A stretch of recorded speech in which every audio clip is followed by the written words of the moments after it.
ప్రజారాన్ సమర్పయామి.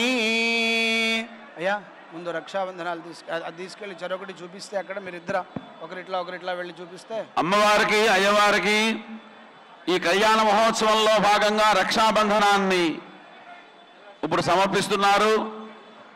అమ్మవారికి రక్ష ఏమిటి? మనం రక్షించేది ఆవిడే కదా, ఆవిడకి రక్ష ఏంటి అని మనకు ఆలోచన రావచ్చు.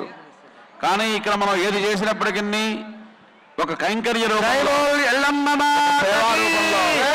అమ్మవారికి సమర్పిస్తున్నారు. హరియమణం బృహస్పతిమింద్రం దానాయ జోదయ వాచం విష్ణవో సరస్వతి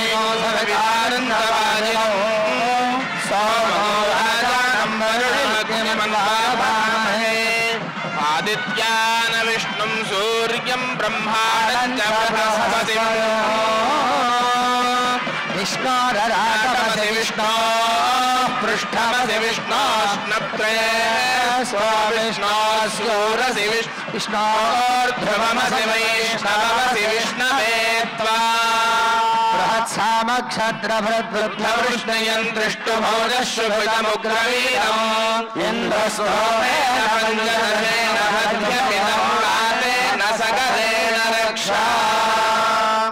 రక్షాబంధన ముహూర్తస్తు ముహూర్తోస్తు ముహూర్తకాలే సూర్యాదీనాం నవానాం గ్రహాణాం ఆనుకూల్య ఫలసిద్ధిరస్తు.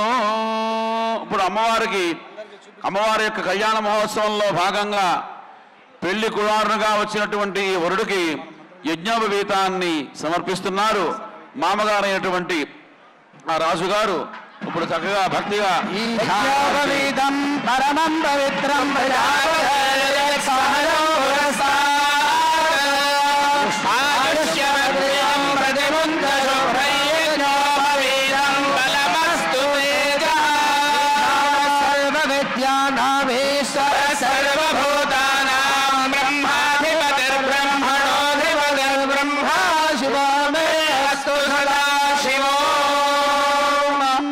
परमेश्वरोद्दिश्य परमेश्वर प्रीत्यर्थम रेणुका दिव्य कल्याण महोत्सवाख्ये कर्मणि कन्या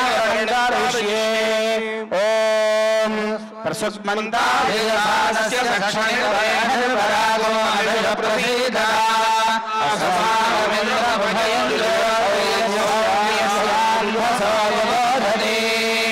अनुक्षाजवस्सन्तुबन्धाय भस्सरायोजन्ति नोमरेयम् समर्यमा सम्भवो नोनीयात् सञ्जास्वज्यं सुजममस्तु देवा.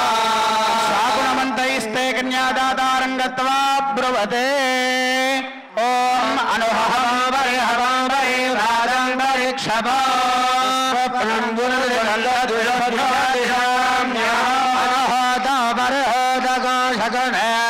शाकुनौ सुतमश्रयाद्विषभ्यो दिशाम्यहारात्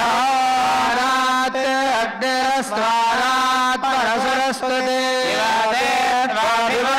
स्वस्ति देस्तु वनस्पते स्वस्ति मेस्तु वनस्पते नमः सदुत्सवे रुद्राय नमो रुद्राय सदुत्सवे नमस्ते शिवो नमस्ते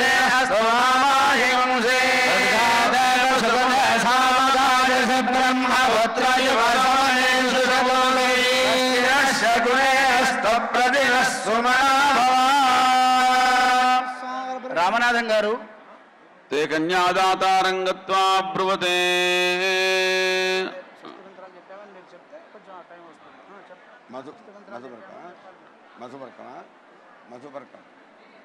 ఇప్పటిదాకా కళ్యాణంలో భాగంగా స్వామికి రక్షాబంధనము అలాగే యజ్ఞోపవేత సమర్పణ చేశారు.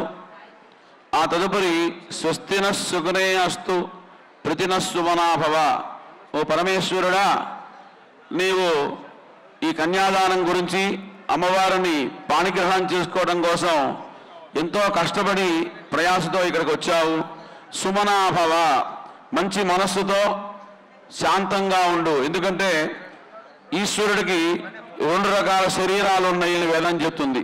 తస్యైతే తనువు ఘోరాన్యా శివాన్యా అని. ఆయన తన భక్తుల యందు ధర్మము యందు సత్యము యందు ఎప్పుడూ కూడాను చాలా శాంతమైనటువంటి తన యొక్క స్వరూపంతో ఉంటూ ఉంటాడట. అదే దానికి ఎవరైతే విరుద్ధంగా ఎక్కడైతే దానికి ప్రతికూలంగా ఉంటూ ఉంటుందో ఆయన యొక్క ఘోర రూపాన్ని చూపిస్తూ ఉంటాడట. ఇప్పుడు నువ్వు కళ్యాణానికి వచ్చావు నాయనా, నీవు దయచేసి సుమనాభవ, మా ఇందు మంచి మనస్సుతో మమ్మల్ని అనుగ్రహించేవాడిగా నీవు ఉండాలి అని ఇక్కడ ప్రార్థిస్తూ ఉన్నారు. ఏం చేద్దంటే పరమేశ్వరుడు చాలా దయామయుడు. ఎంత దయామయుడు అని ఆదిశంకర భగవత్పాదుల వారు ఒక చోట చెప్తారు.